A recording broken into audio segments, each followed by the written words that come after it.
As Barbara said this morning, the more you know, the more you don't, the more you know that you don't know.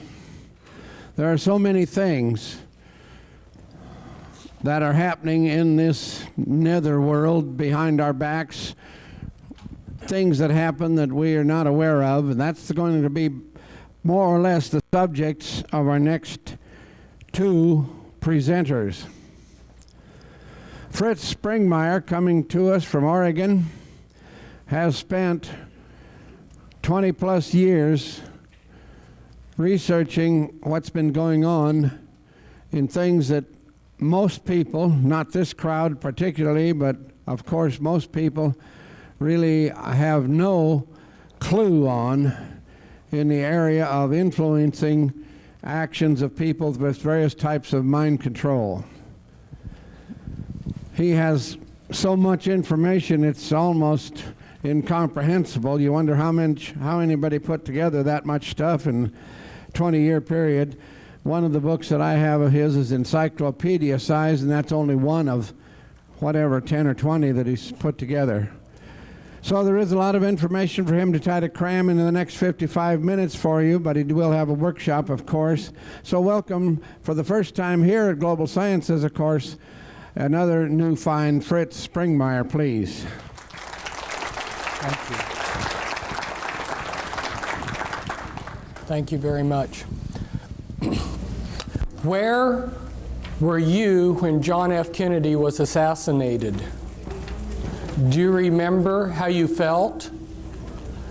How old were you? What were you doing? Where were you when the Challenger exploded? Do you remember? How did you feel when you saw the pictures of the children that were killed at the daycare center at the Oklahoma City Federal Building? Do you remember? These are trauma memories. We remember them distinctly. They are indelibly etched into our minds. However, how many of us know the lie that was programmed into us at each of those traumas? Now, I realize that most of you don't know what I'm talking about, but I'm getting there. See, I'm not challenging your memories of those traumas. Each of us remember those traumas very distinctly. However, the problem is that we don't know the lie that it was attached to each of those traumas. In fact, most of us have never even considered that the conspiracy killed John F. Kennedy in full view of this country for a reason, in order to program us a lie. We have never asked ourselves, why didn't they quietly poison him and make it look like a natural death? In spite of John F. Kennedy's good front of being healthy, JFK was a medical basket case. So why didn't they try to take advantage of his natural weaknesses? So we've got two facts here.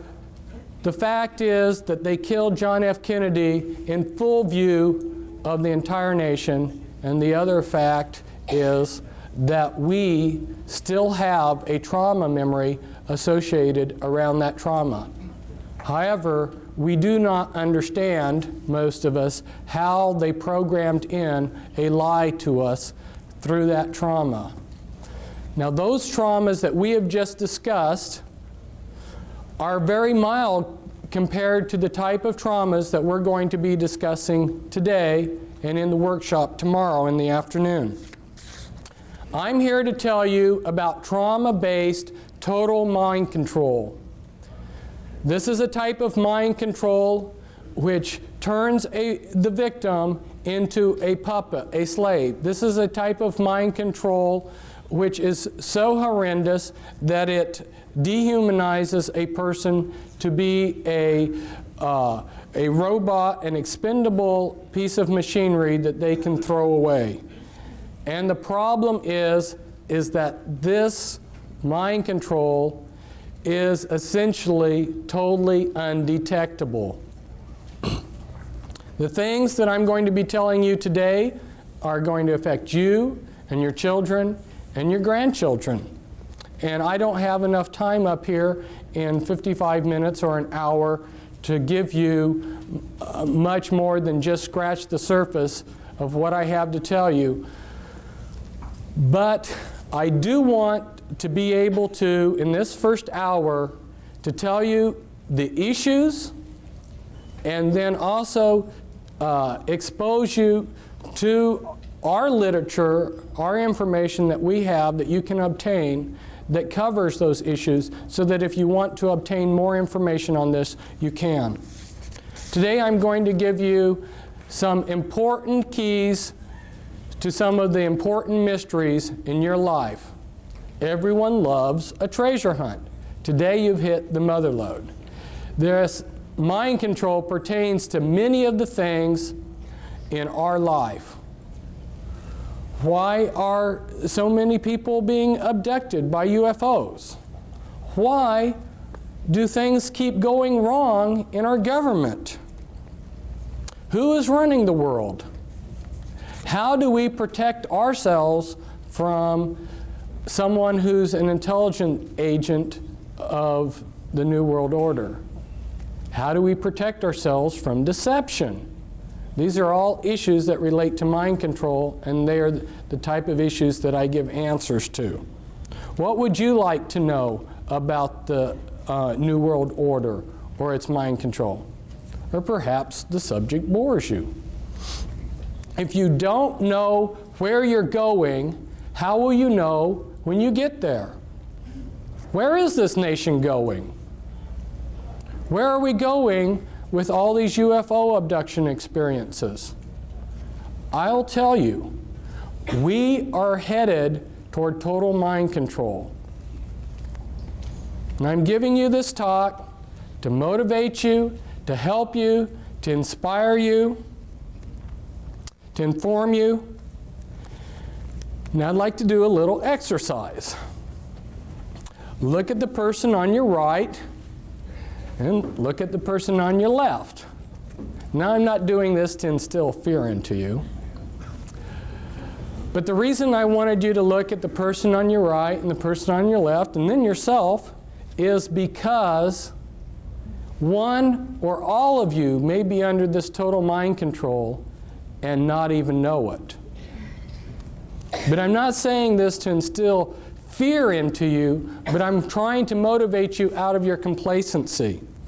Because after I found out about this horrendous mind control, which is being carried out on such a grand scale, that my life became insignificant compared to the suffering of the millions of victims.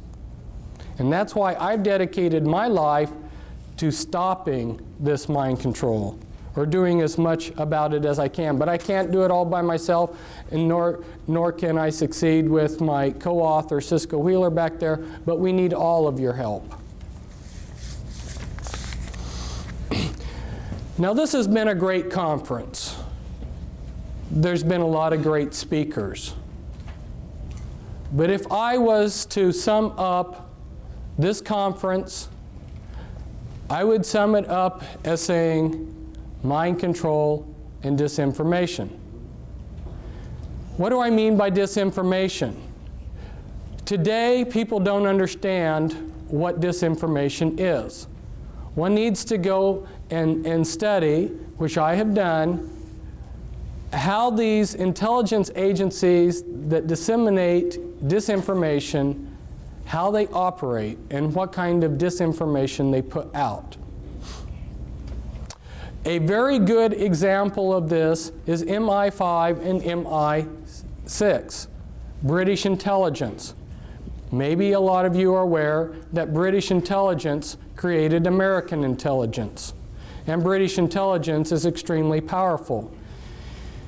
Before World War II got started, the British had infiltrated the Nazi spy apparatus so that every German agent that was recruited into the Nazi apparatus that was spying on Britain had to become a double agent. 100% of the German agent spying on Great Britain was a double agent for the British. And anyone who joined those spy cells had to become a double agent, or they got dropped, so they kept the continuity. Through those double agents, they disseminated disinformation to the Germans. If you will study the type of disinformation that they fed through those German agents, you'll get a good idea of the type of disinformation that's being disseminated to you all through double agents. Some of them have been up here as speakers. You may think that disinformation is simply passing a lot of lies. No. Disinformation has to look like the absolute truth, but you slip in a little poison with it. So some of these double agents that the Nazis had received very big decorations by Hitler. In fact, one of these British agents, double agents, received the highest award that Hitler could give him, while at the same time he received the highest award that the British could give him. Kind of interesting, huh? An example of how disinformation works. You give 99% true information, and it's that one little piece of disinformation that's the clincher. So through their spies, they fed the Germans the range of their naval radar, but they understated it. Well, the Germans were excited to get any information on the British radar, their naval radar. When the Bismarck sailed, and you're familiar with the battleship Bismarck, because their intelligence agencies had been fed this shortened range of the naval, British capabilities of their naval radar, that one little piece of disinformation, they made a big mistake, and that mistake cost them the Bismarck. So see, this is how critical it is to understand how a speaker can get up here in front of you, he can give you 95% good information, and it's that 5% poison that he's going to give you that'll be the clincher. It's very hard to understand, for most of us to understand how disinformation comes about. Now, my co-author back there, she said, "Fritz, you're not going to hold back on these people, are you?" Well, for those of you who don't know me, if you watch that movie Braveheart, when I watched the movie Braveheart, I realized that's me, you know. I've been trying to fight these people, and I've got the same spirit. No, I'm not going to hold back on you people, and I don't think you want me to hold back. You want the whole truth, and I'm going to give you the truth as best as I can. And some of you who don't know may be wondering, who is this Fritz Springmeier character? And so, unfortunately, I need to just take a minute and tell you about myself. Why am I in a position to be up here telling you things that other people can't? I think it goes back to several generations before me. My great-grandfather was a very insightful, wise, intelligent, good man. He lived in Germany before World War I, and he saw, because he was insightful, what was coming. So he escaped in a wagon underneath some sacks of grain across the border into the Netherlands, because he saw that a world war was coming at a time when most of the world was just having a good time. And I think God honored the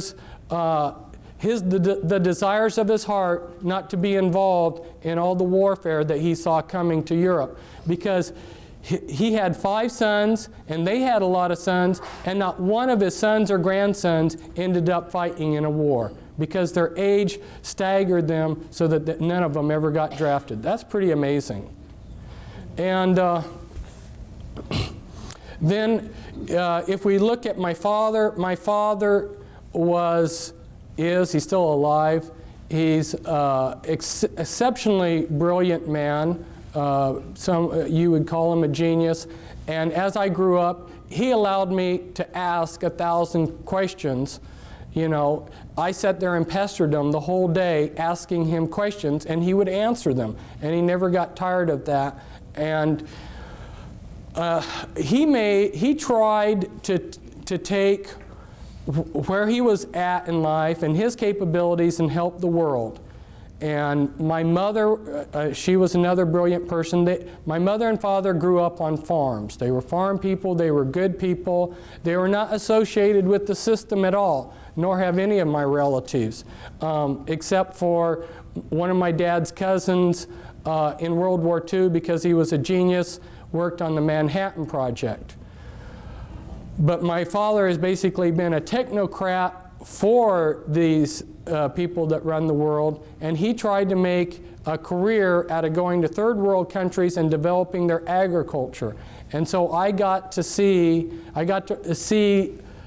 some of the movers and shakers of the world, and I also got to see how the people, as David Adair called them, you know, these bureaucrats, how they treated the technocrats that worked underneath them.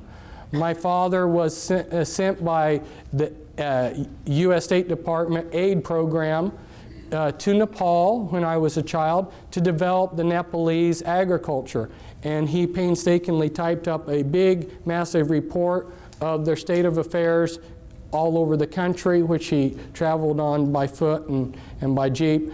And when he and a plan to improve their agriculture, and they had lost it within 2 weeks. And that was back before there were photocopy machines. So I saw how saw time and time again how the people that are running this world just played around with people like my father, who sincerely wanted to improve this world, this planet. Not growing up in this country and not coming to continental United States until I was 11, have an outsider's view of this country and what's going on. And you know, when you're in a situation, if you can step aside and look at it from a distance, you see it differently. And so there's a lot of things that I see about this country that maybe other people can't, because I have been in 33 countries, and I've been a world traveler, and I see things from a different perspective. Plus, when I was in Nepal, we didn't have television. I spent a lot of my idle time reading Encyclopedia Britannica. And I went to a private school that when I came to the United States, I was 2 years ahead of the kids in public school. So that gives you a little bit of background of why, having been a truth seeker who's devoured books every day and have interviewed countless numbers of people and done all kinds of research, that gives you a little bit of background as why I'm up here telling you some of these things rather than somebody else. What I've seen at this conference so far, there's been a lot of things that pertained to my research on mind control. Our Japanese speaker last night, he talked about blood pressure in the head and how he went out to find out. It was so frustrating for me this last week. I tried repeatedly to get a chance to tell him why he didn't find any information on that when he went out there looking in the medical books. Because see, I have been spending time researching mind control and what these people are doing. And there's cerebral spinal fluid, as well as the brain, the blood pressure in the brain, and a lot of other things that he's not aware of that have been suppressed by these people. This is information that they have suppressed, and the reason why is because there's only a few men in the world that know these things, and they're using it to enhance their programming abilities, their mind control programming abilities. So there's a flip side to this. Some of the things that I'm going to tell you about today are horrendous, but the flip side of it is that some of the things that the New World Order and the Illuminati know, if they were put to good use, would be fantastic. I have repeatedly seen that these people are giving us the crumbs of technology and information. In fact, they go to, there's a conference, Bill Gothard seminars, where they teach spiritual principles for Christians. Their programmers go to these conferences. Their programmers, their mind control programmers, know how a person can make themselves into a great spiritual being they know this far better than most of the Christians, but they use this information for evil. They're able to take and set in things within the life of a person to prevent them from becoming the person that they could have. So there is a good positive flip side to this, but if you saw what I've seen, it would make you angry that these people are taking what could be used for the elevation of mankind and they're using it to enslave us. Now, as I go through this, I'm going to touch on a whole variety of things because, like Dean was telling me, he says, my audience knows a lot about the Illuminati. The thing of it is that the information, the level of information that I'm putting out about the Illuminati, unless you've been in touch with my information, you haven't heard it before, because that's a much deeper level than what the people are telling you. So I need to just touch on some things so you see the type of information that you can get, and this all pertains to the mind control. So we're going to run through real quickly here some overheads. Around this date, Admiral Stansfield Turner, who was head of the CIA, went before a congressional subcommittee, and he admitted to them that yes, the CIA is carrying out mind control on countless numbers of unwitting American victims. And he even went so far as to say the basic methods that they use in this mind control: hypnosis, drugs, and torture.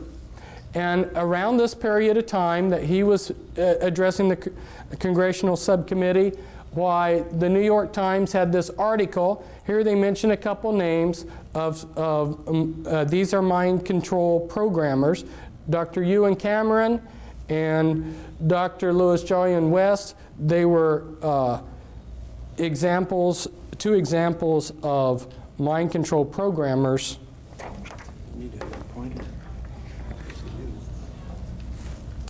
If we go back in history, you'll see that our governments are just carrying out methods of control that were written about long ago.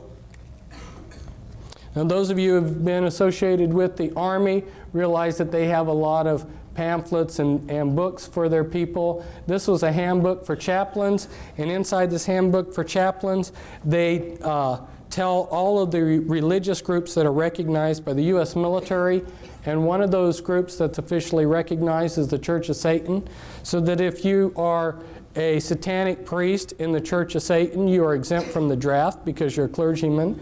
And Anton LaVey happens to be one of the mind control programmers that I have been exposing, and you'll see a picture of one of his slaves in here.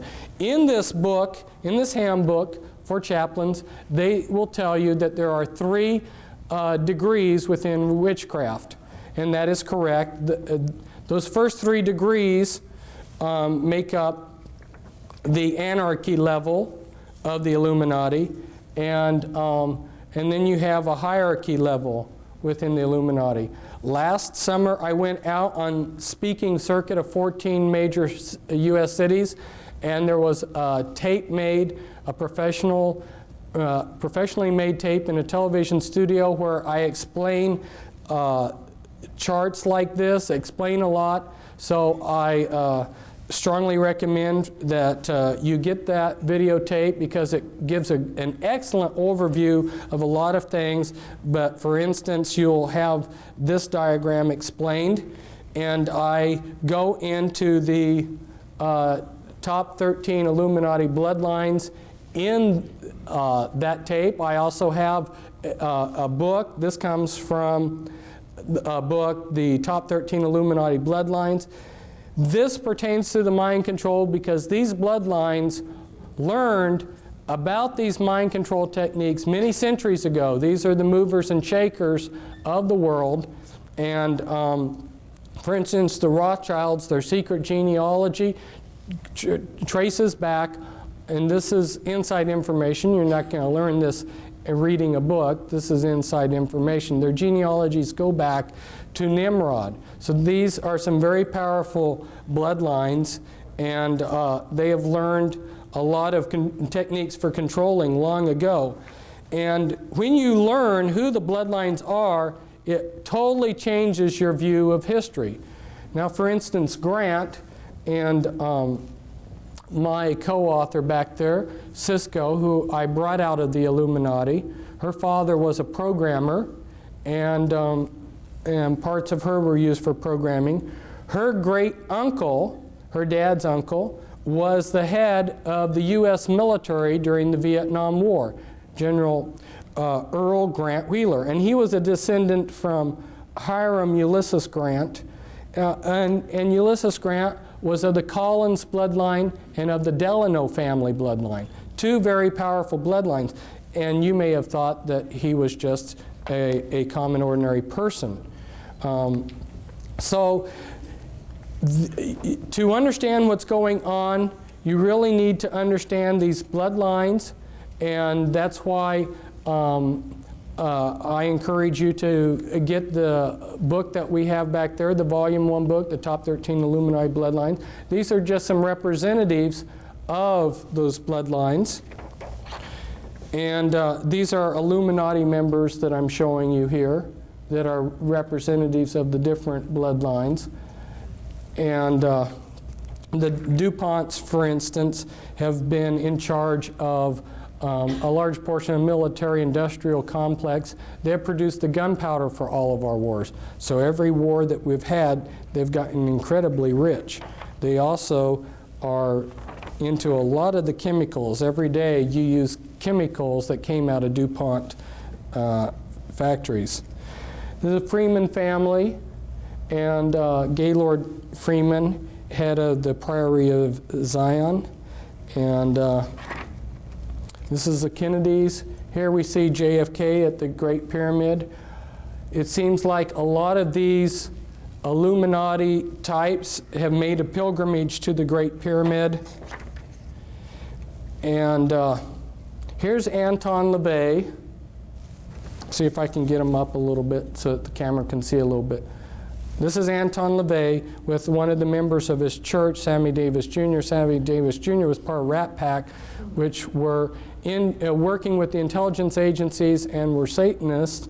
And one of his slaves, James Mansfield, is there kneeling down before Anton LaVey in a satanic ritual.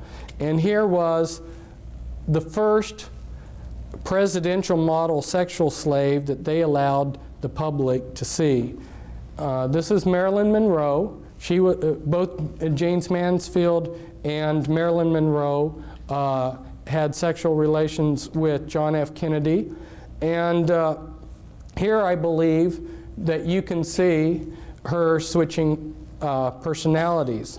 When I start talking to you more about how the mind control is done, you'll understand what I mean by switching personalities, because they create programmed multiples where they get a Dr. Jekyll, Mr. Hyde effect. And here's, this is Winthrop, who's said to have the largest porn collection in the world. And the mind control slavery relates to the porn, the type of porn that they do too. This is Guy de Rothschild, very powerful man. His bloodline will have the Antichrist, and that's his son, David. And here's of the Russell family, and represents the Russell family. And here you see Bill Clinton. This is a hypnotic induction for a mind-controlled slave. It hypnotically inducts them. And then you have William Huntington Russell and Samuel Russell, which tie back into your slave trade. So see, these Illuminati families have been involved in slavery for a long time, and they've been involved with mind-controlled techniques for a long time. A lot of what they did with the black people was for purposes of, they were very skillfully using trauma and divide and conquer against the black people when they enslaved them. And I don't have time to go into all the ideas behind what they did to the black people, but just leave you with the idea that the reason that they brought over the black people like they did in the ships, with so many dying, and the way they separated them from their past and everything, it was all utilizing mind-controlled techniques.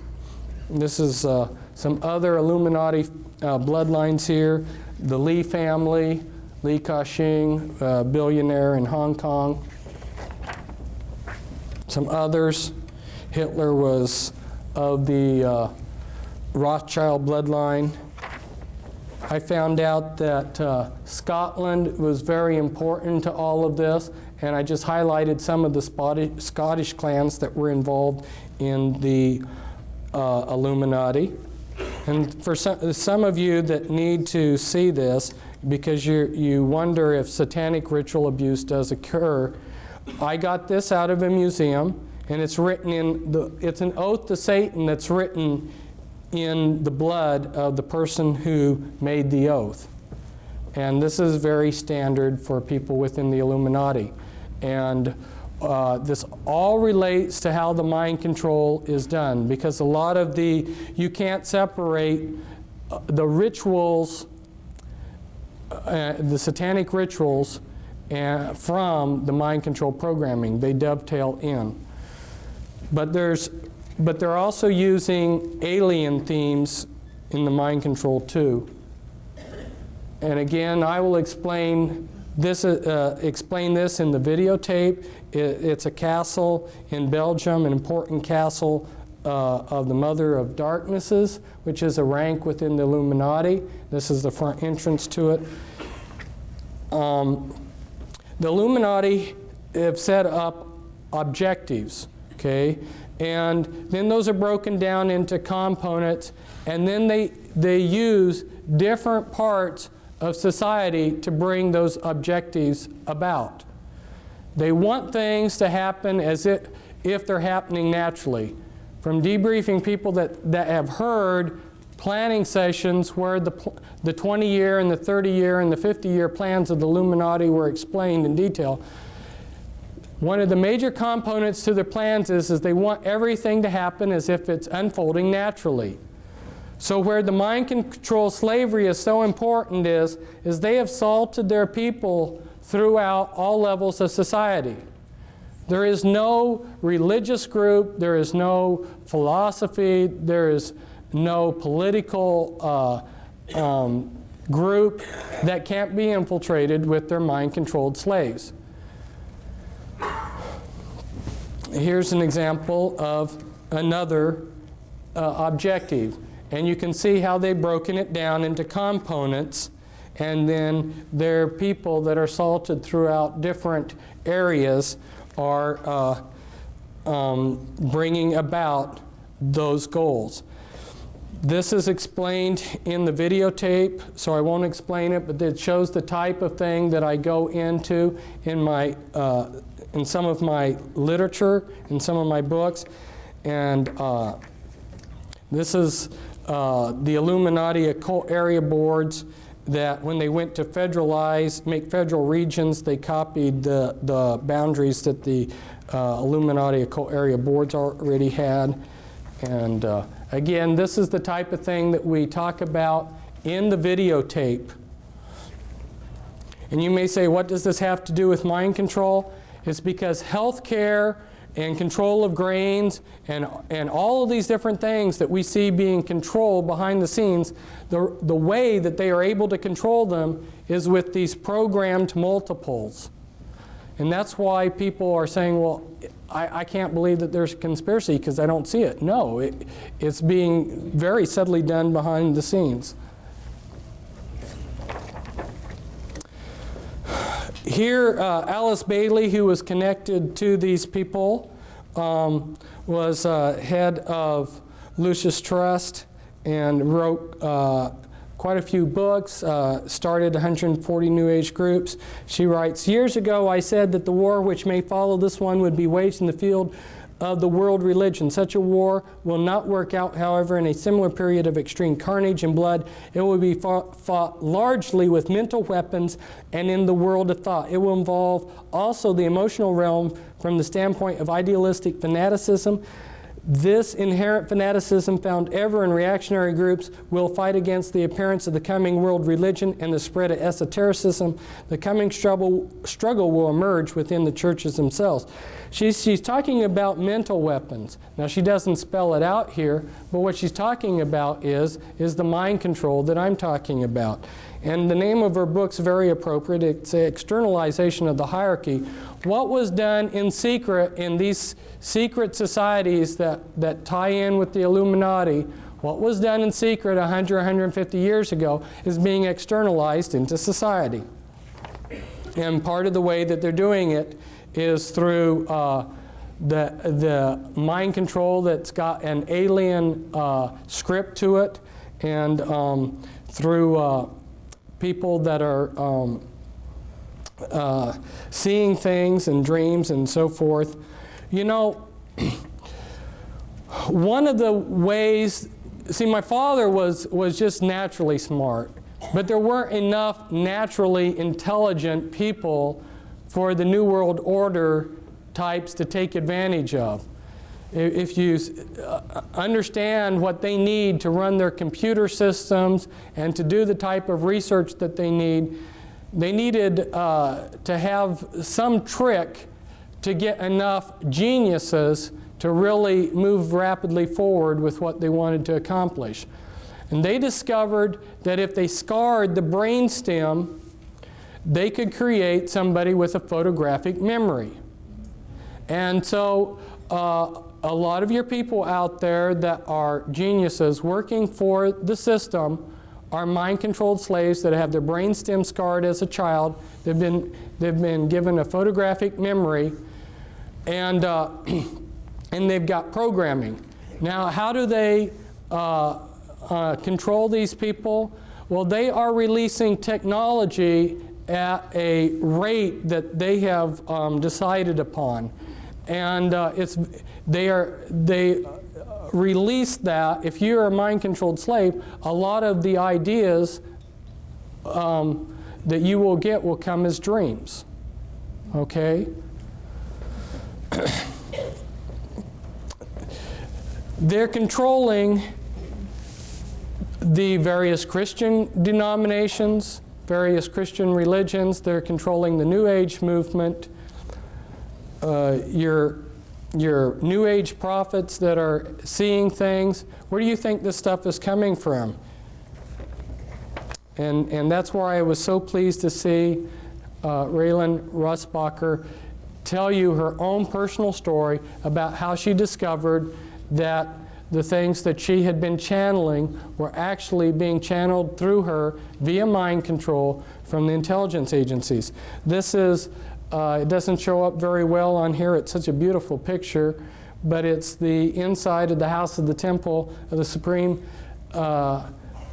Command of the Supreme Council, of the 33rd degree of the Scottish Rite Freemasonry in New York City. The House of the Temple here, one site for programming, one place for the Grand Druid Council to meet in a room there.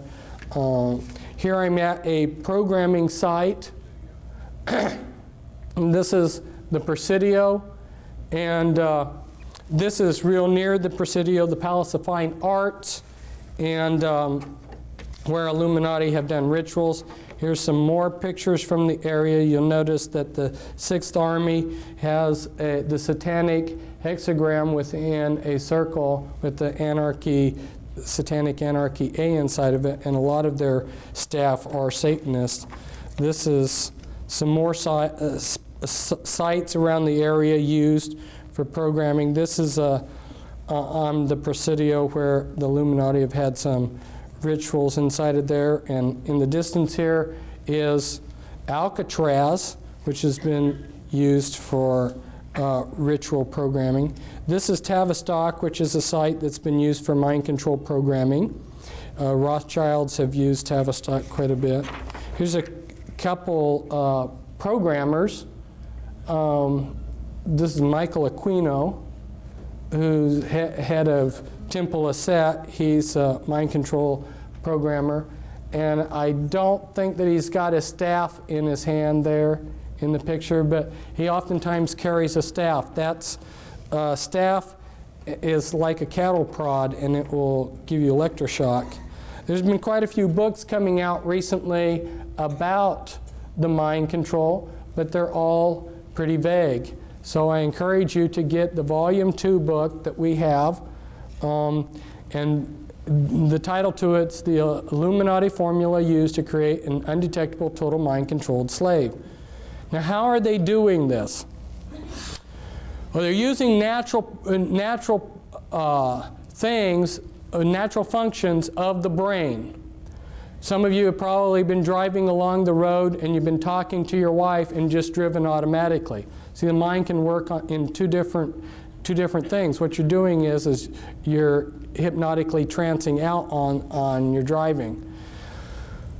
Maybe some of you have been driving and you went from point A to B and don't even remember driving. You just put yourself into self-hypnosis. There's different altered states that the mind can go into, and they're very familiar with these.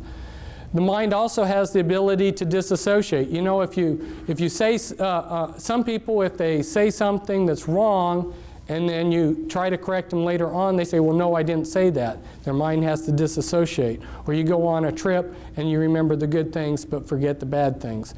Okay, this is disassociation. The mind has a natural ability. Now let's say that you're a soldier in a war, and this has been going on for thousands of years to soldiers in wars. Let's say your buddy, for instance, has his arm blown off and his guts are blown out, and it's a horrible sight. The mind protects itself, and if you look at it on a timeline, and at this point in time is that trauma, if the trauma is severe enough, what the mind does to protect itself, it builds amnesia walls around that trauma. Well, the Illuminati learned this long time ago, and so what they do is they compartmentalize the mind. They take a small child and they just traumatize the heck out of it and split the mind and build all these amnesia walls between all these traumas. The worse the trauma, the better, because the better the trauma wall. So the most horrendous traumas you can possibly imagine are the ones that they want to use.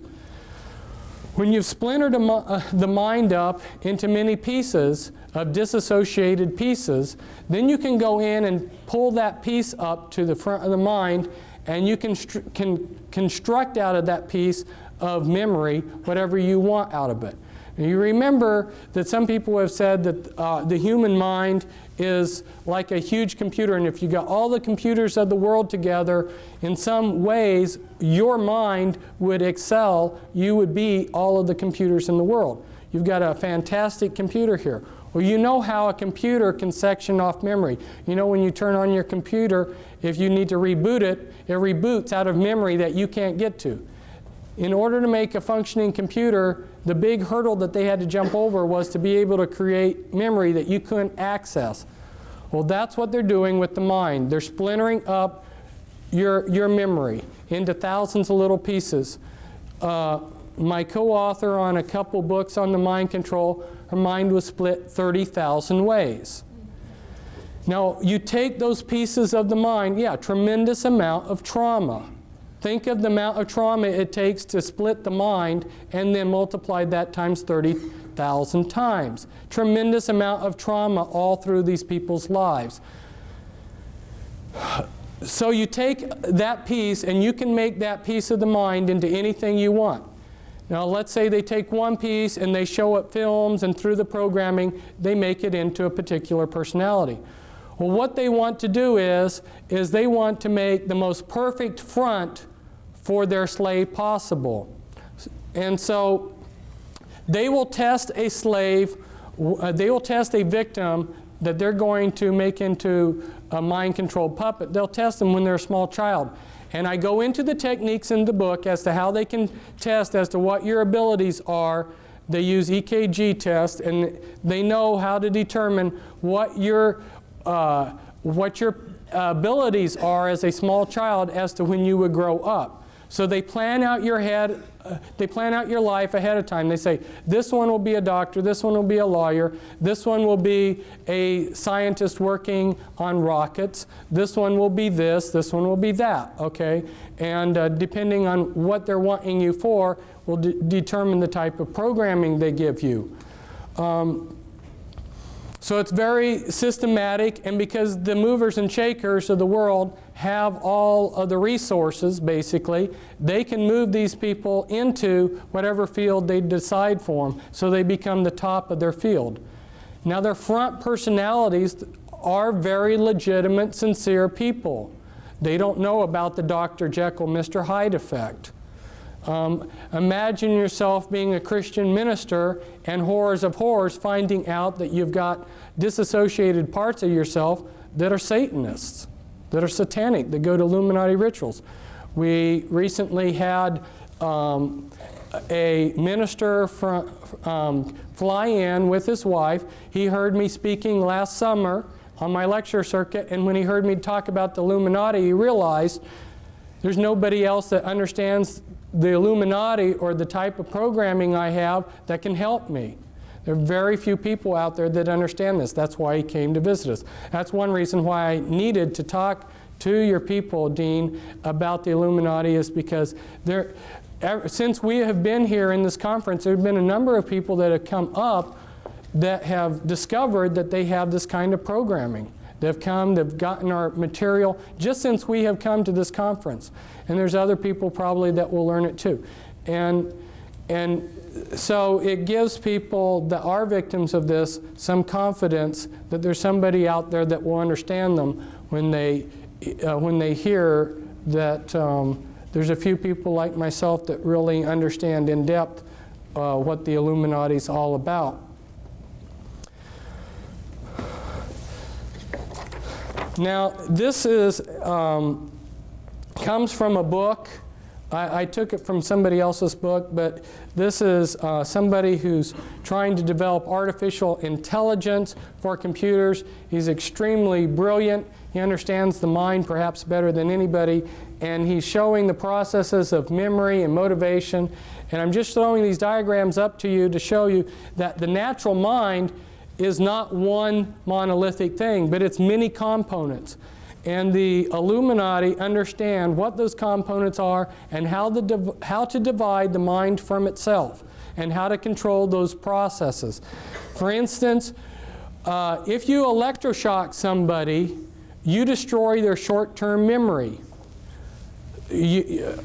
for about 24 hours.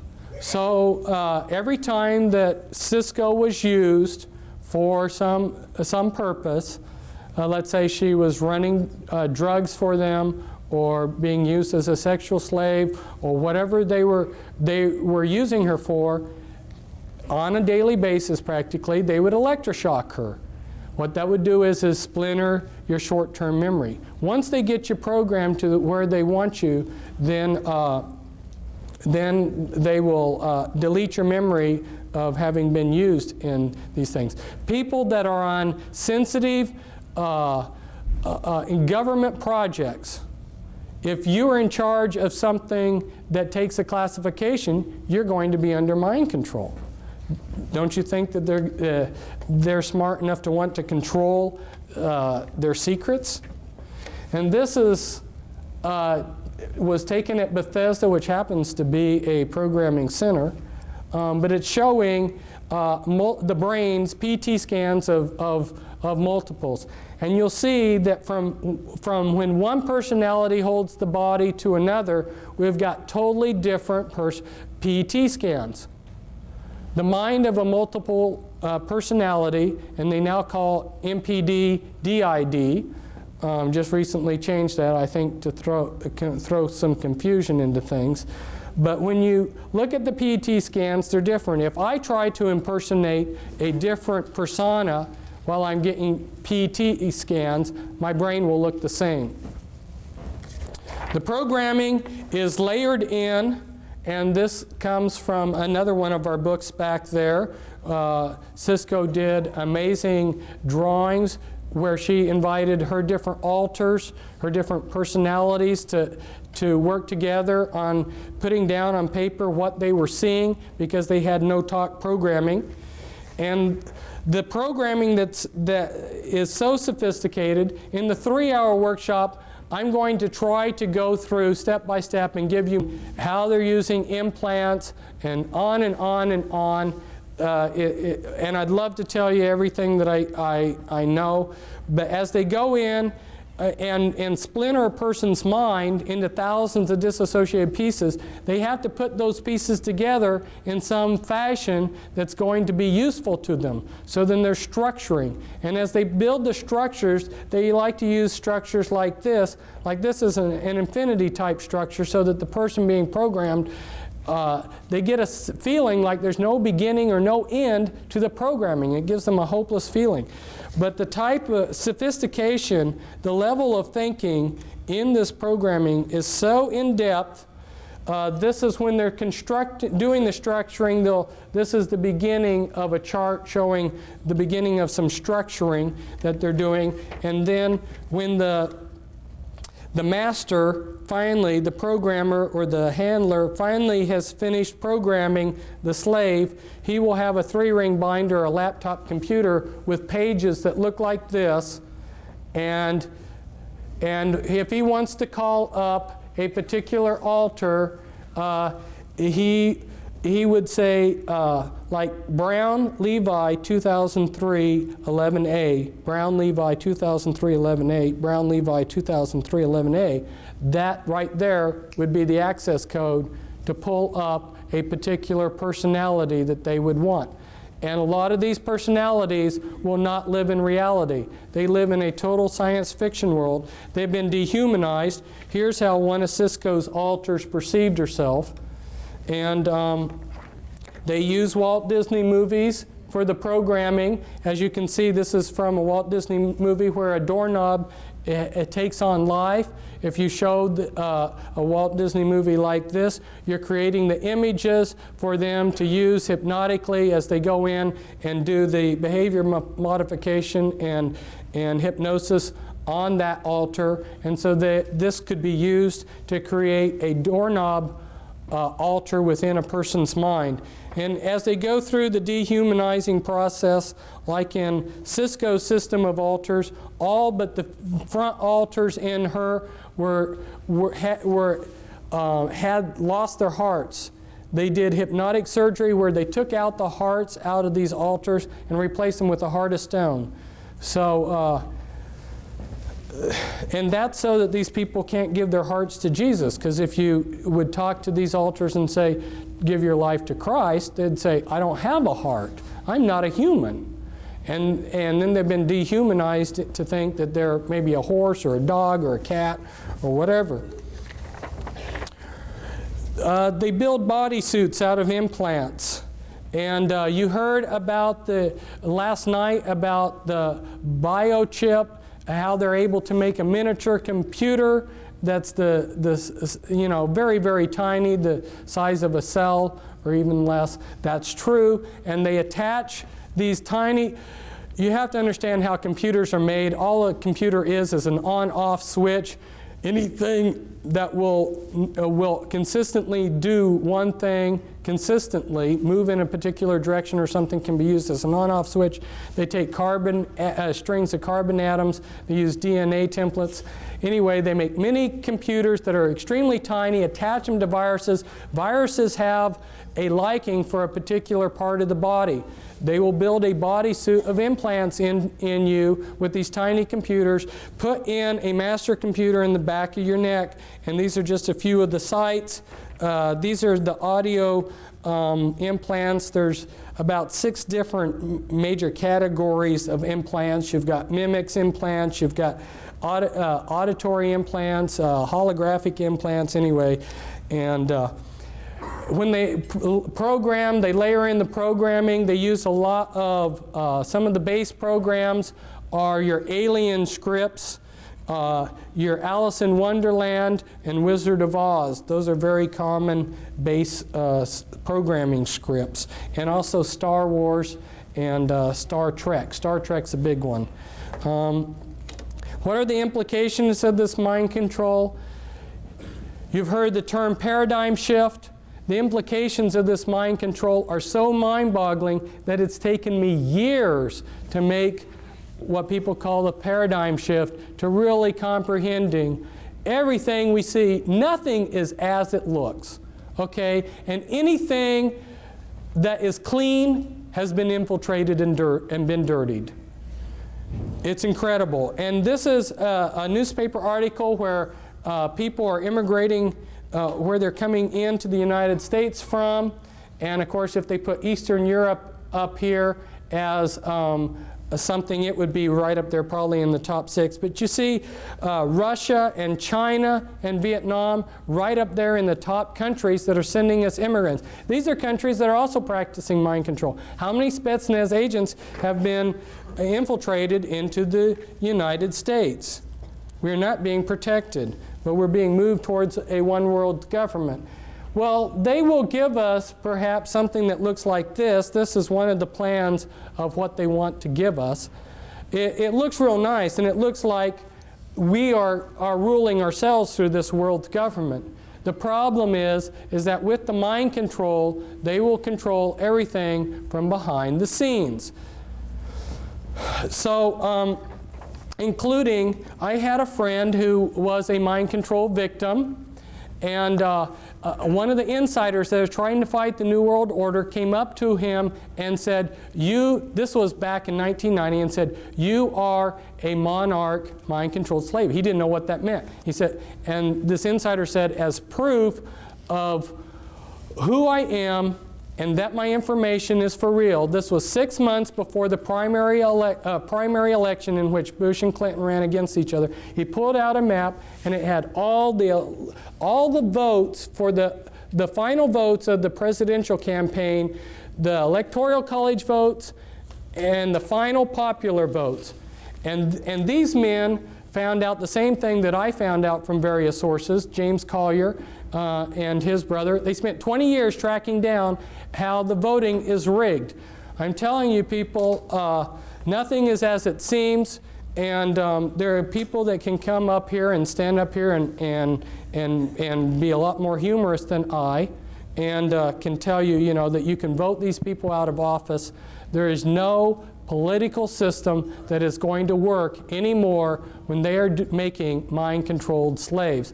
And I'd love to have all of you come to my workshop, because there's so much that I have to say, and it's so important, and our table's back there. Thank you.